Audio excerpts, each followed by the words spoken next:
पैसे से निर्वाह करना कितना कठिन होता होगा, इसकी कल्पना की जा सकती है। तीर्थराम एक ढाबे से रोटी खाते थे। रोटी के लिए प्रतिदिन 2 पैसे देने पड़ते थे। दाल मुफ्त मिलती थी।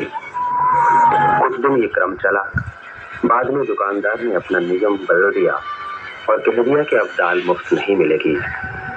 इस पर विवश होकर तीर्थराम ने सायंकाल का भोजन करना बंद कर दिया। एक बार वे किसी दुकान से कुछ सामान खरीद रहे थे।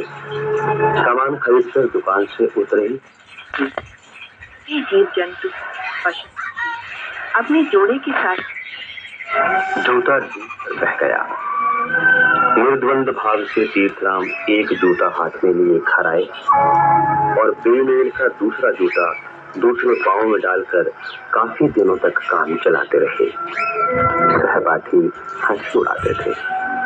इसकी उन्होंने कभी भी परवाह नहीं की। निर्विकार निर्मल हृदय तीर्थराम तपोमय जीवन व्यतीत करते थे।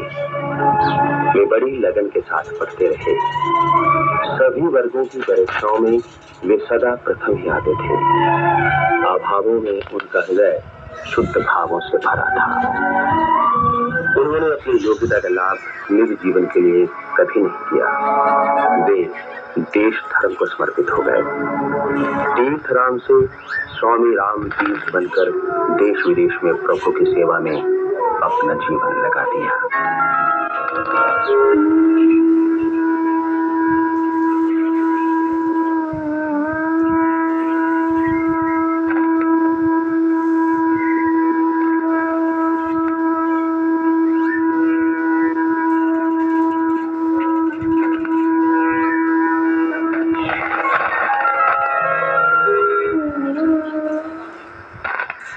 अभी आपने सुना चिंतन। ये आकाशवाणी दिल्ली का इंफ्रास्ट्रक्चर चैनल है।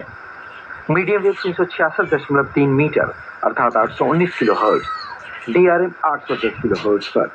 आइए सुनते हैं कार्यक्रम रामचरितमानस में अरण्य कांड।